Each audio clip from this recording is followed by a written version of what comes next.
നമസ്കാരം. ഇൻഫർമേഷൻ മീഡിയയുടെ പുതിയൊരു വീഡിയോസിലേക്ക് എല്ലാ കൂട്ടുകാർക്കും ഒരിക്കൽ കൂടി സ്വാഗതം. സ്ത്രീ സുരക്ഷാ പെൻഷൻ ഇന്നലെയും മിനിയാന്നുമായി 1000 രൂപ ലഭിക്കാത്ത ആളുകൾ, അപേക്ഷിച്ചിട്ട് ലഭിക്കാത്ത ആളുകൾ എന്തെല്ലാം കാര്യങ്ങളാണ് ചെയ്യേണ്ടത്? അതുപോലെ തന്നെ ഫെബ്രുവരി മാസത്തിലെ പെൻഷൻ 2000 രൂപ എന്ന് മുതലായിരിക്കും ലഭിക്കുക എന്നതിനെക്കുറിച്ചുമെല്ലാം വളരെ വിശദമായി നോക്കാം. അതിനു മുന്നോടിയായി ഇൻഫർമേഷൻ മീഡിയയുടെ വീഡിയോസ് നിങ്ങൾ ആദ്യമായിട്ടാണ് കാണുന്നതെങ്കിൽ ചാനൽ സബ്സ്ക്രൈബ് ചെയ്യാൻ മറക്കരുത്. നമ്മുടെ ചാനൽ ഒരു തരത്തിലുള്ള മതപരമായ കാര്യങ്ങളോ രാഷ്ട്രീയപരമായ കാര്യങ്ങളൊന്നും വരുന്നതല്ല. ഗവൺമെൻറ്റിൽ നിന്ന് ലഭിക്കുന്ന സേവനങ്ങൾ, ആനുകൂല്യങ്ങൾ, അറിയിപ്പുകൾ എന്നിവയെക്കുറിച്ച് മാത്രമായിരിക്കും വീഡിയോസുകൾ വരുന്നത്. ശ്രദ്ധിക്കുക, ഗവൺമെൻറ് സേവനങ്ങളും അറിയിപ്പുകളും എപ്പോൾ വേണമെങ്കിലും പുതിയ മാറ്റങ്ങൾ വരാം. നിങ്ങൾക്ക് ഏറ്റവും പുതിയ അറിയിപ്പുകൾ ലഭിക്കാൻ ചാനൽ സബ്സ്ക്രൈബ് ചെയ്ത് തൊട്ടടുത്തുള്ള ബെല്ലൈക്കൺ കൂടി ക്ലിക്ക് ചെയ്യുക. ആയി നമ്മൾ നോക്കാൻ പോകുന്നത് സ്ത്രീ സുരക്ഷാ പെൻഷൻ അപേക്ഷിച്ചിട്ടും ലഭിക്കാത്ത ആളുകളാണ്. നമുക്കറിയാം, കഴിഞ്ഞ പഞ്ചായത്ത് ഇലക്ഷന് മുമ്പായിരുന്നു സർക്കാർ ഇങ്ങനെ ഒരു പ്രഖ്യാപനമായിട്ട് മുന്നോട്ട് വന്നത്. 35 വയസ്സ് മുതൽ 60 വയസ്സ് വരെയുള്ള സ്ത്രീകൾക്ക് പെൻഷൻ ലഭിക്കുന്ന ഒരു പദ്ധതിയായിരുന്നത്. ചുവപ്പ് മഞ്ഞ റേഷൻ കാർഡുകൾ ഉപയോഗിക്കുന്ന മറ്റ് പെൻഷൻ ആനുകൂല്യങ്ങൾ ഇപ്പോൾ ലഭിച്ചുകൊണ്ടിരിക്കാത്ത സ്ത്രീകൾക്കായിരുന്നു ഈ ഒരു പെൻഷൻ പദ്ധതി മൂലം പെൻഷൻ ലഭിക്കുമെന്ന് സർക്കാർ അറിയിച്ചിരുന്നത്.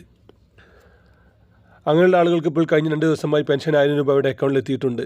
സർക്കാരിൻ്റെ കണക്കുകൾ അനുസരിച്ച് 10 ലക്ഷത്തിലധികം ആളുകൾക്ക് ഇപ്പോൾ പെൻഷൻ എത്തിയിട്ടുണ്ടെന്നാണ് സർക്കാർ പറയുന്നത്. എന്നാൽ അപേക്ഷ നൽകിയിട്ടും ഒരുപാട് ആളുകൾക്ക് ഇപ്പോൾ പെൻഷൻ ലഭിക്കാത്തതുണ്ട്. ഏകദേശം 14 ലക്ഷത്തോളം ആളുകൾ അപേക്ഷ നൽകിയിട്ടും 4-5 ലക്ഷം ആളുകൾക്ക് ഇപ്പോൾ പെൻഷൻ ലഭിച്ചിട്ടില്ല.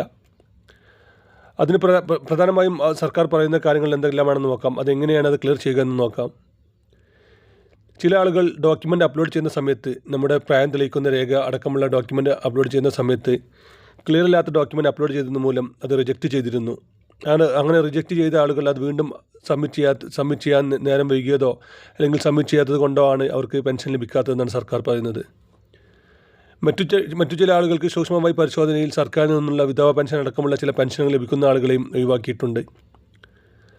അതുപോലെ തന്നെ ഡേറ്റ് ഓഫ് ബർത്ത് എൻ്റർ ചെയ്യുന്ന സ്ഥലത്ത് വരുന്ന ടെക്നിക്കൽ മിസ്റ്റേക്കുകൾ, അതുപോലെ തന്നെ നിങ്ങൾ ഓൺലൈൻ സെൻറ്ററിൽ നിന്നും ചെയ്ത സമയത്ത് എല്ലാ കോളങ്ങളും കറക്റ്റായി പൂരിപ്പിക്കാത്തത് കൊണ്ട് എന്നിങ്ങനെ പല കാരണം കൊണ്ടും പല ആളുകൾക്കും പെൻഷൻ മുടങ്ങിയിട്ടുണ്ട്. അപേക്ഷ എല്ലാ ആളുകൾക്കും ഫോണിലേക്ക് മെസ്സേജുകൾ വന്നിരുന്നു, റിജക്റ്റ് മെസ്സേജുകൾ വന്നിരുന്നു. ആ റിജക്റ്റ് മെസ്സേജ് വന്ന ഉടനെ തന്നെ അക്ഷയ കേന്ദ്രങ്ങൾ പോയി എല്ലാം റെഡിയാക്കിയ ആളുകൾക്കും പെൻഷൻ വന്നിട്ടുണ്ട്. എന്നാൽ ഒരുപാട് ആളുകൾ ഇത് റെഡിയാക്കാൻ ടൈം എടുത്തിരുന്നു. അതുപോലെ തന്നെ മറ്റു ചില ആളുകൾ ആ സമയത്ത് അപ്ലോഡ് ചെയ്തിട്ടില്ല. അങ്ങനെ പല കാരണം കൊണ്ടും പെൻഷൻ മുടങ്ങിയിട്ടുണ്ട്. ഇങ്ങനെ ചെയ്ത ആളുകളെല്ലാം ഒരിക്കൽ കൂടി ഒന്ന് ചെക്ക് ചെയ്ത് നോക്കുക. കെ-സ്മാർട്ട് ആപ്ലിക്കേഷൻ വഴിയാണ് ഇത് ചെക്ക് ചെയ്യേണ്ടത്. ചെക്ക് ചെയ്തതിന് ശേഷം എന്തെങ്കിലും തരത്തിലുള്ള എറർ മെസ്സേജ് ഇപ്പോഴും കാണിക്കുന്നുണ്ടെങ്കിൽ നിങ്ങൾ എവിടെ നിന്നാണോ അത് അപേക്ഷ സമർപ്പിച്ചത് അവരുമായി ബന്ധപ്പെട്ട് കാര്യങ്ങളൊന്നും കൂടി കൃത്യമായി അപ്ലോഡ് ചെയ്യാൻ ശ്രദ്ധിക്കുക. അതുപോലെ തന്നെ ഫെബ്രുവരി മാസത്തിലെ ക്ഷേമ പെൻഷൻ 2000 രൂപ നമുക്ക് ഈ മാസം 18-ാം തീയതി മുതൽ തന്നെ വിതരണം തുടങ്ങുമെന്നാണ് ഇപ്പോൾ അറിയാൻ സാധിക്കുന്നത്. 19-20 ദിവസത്തിനുള്ളിൽ തന്നെ എല്ലാ ആളുടെയും അക്കൗണ്ടിൽ പണം എത്തുന്ന രീതിയിലായിരിക്കും ഇതിൻ്റെ വിതരണം ഉണ്ടായിരിക്കുക. സർക്കാർ പറയുന്ന എല്ലാ കാര്യങ്ങളും കറക്റ്റ് സമയത്ത് ചെയ്ത ആളുകൾക്കായിരിക്കും ആദ്യം വിതരണം ഉണ്ടായിരിക്കുക. നമ്മൾ ഒരു കാര്യം പ്രത്യേകം ശ്രദ്ധിക്കണം. ഇങ്ങനെ സർക്കാരിന് ലഭിക്കുന്ന ഏതൊരു സേവനങ്ങൾക്കും സർക്കാർ പറയുന്ന സമയത്ത് തന്നെ അതിൻ്റെ എല്ലാ രേഖകളും അപ്ലോഡ് ചെയ്ത് അപ്രൂവലായിട്ടുണ്ടെന്ന് നമ്മൾ ഉറപ്പുവരുത്തുക. അതുപോലെ തന്നെ പെൻഷൻ ലഭിക്കുന്ന വിധവകളായ സ്ത്രീകൾ അവർ വീണ്ടും വിവാഹിതയായിട്ടില്ല എന്ന സത്യവാങ്മൂലം നൽകാത്ത ആളുകളുണ്ടെങ്കിൽ അവർ സത്യവാങ്മൂലം നൽകുക.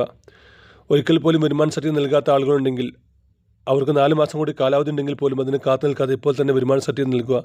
എന്നിങ്ങനെയുള്ള കാര്യങ്ങളെല്ലാം യഥാസമയത്ത് തന്നെ ചെയ്തു കഴിഞ്ഞാൽ നിങ്ങൾക്കും പെൻഷൻ ലഭിക്കുന്നതാണ്.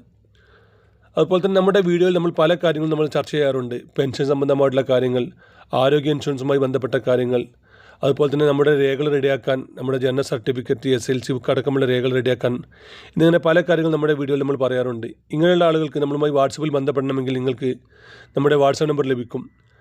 അതിൽ നിങ്ങൾക്ക് നിങ്ങളുടെ ജനന സർട്ടിഫിക്കറ്റിലെ പേരുകൾ തിരുത്താൻ, അതുപോലെ തന്നെ മറ്റു കാര്യങ്ങൾക്കെല്ലാം വിദേശത്ത് നിന്നും അല്ലെങ്കിൽ നാട്ടിൽ നിന്നും എല്ലാം നമുക്ക് ചെയ്യാൻ സാധിക്കും.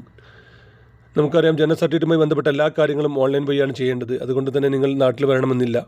അങ്ങനെയുള്ള ആളുകൾക്ക് വേണ്ടി നമ്മുടെ വാട്സപ്പ് നമ്പർ ലഭിക്കാൻ നമ്മൾ ചാനൽ ആദ്യം ഒന്ന് സബ്സ്ക്രൈബ് ചെയ്യുക. തുടർന്ന് വരുന്ന ജോയിൻ ബട്ടൺ ക്ലിക്ക് ചെയ്ത് കഴിഞ്ഞാൽ നിങ്ങൾക്ക് നമ്മുടെ വാട്സപ്പ് നമ്പർ ലഭിക്കും. ആ വാട്സപ്പിൽ നിങ്ങൾക്ക് ഇങ്ങനെയുള്ള കാര്യങ്ങൾ ബന്ധപ്പെടുകയും അത് ക്ലിയർ ചെയ്യുകയും ചെയ്യാം. അതിന് മാസം 29 രൂപയാണ് നമ്മൾ ചാർജ് ഈടാക്കുന്നത്. വാട്സപ്പ് നമ്പർ നിങ്ങൾക്ക് അവിടെ നിന്ന് ലഭിക്കുന്നതാണ്. വീഡിയോ ഇഷ്ടപ്പെട്ടെന്ന് കരുതുന്നു. ഇതുപോലത്തെ ഇൻഫോർമേറ്റീവ് ചെറിയ വീഡിയോകൾക്ക് വേണ്ടി ചാനൽ സബ്സ്ക്രൈബ് ചെയ്തിട്ട് കൂട്ടുകാർക്ക് ഷെയർ ചെയ്ത് കൊടുക്കുക.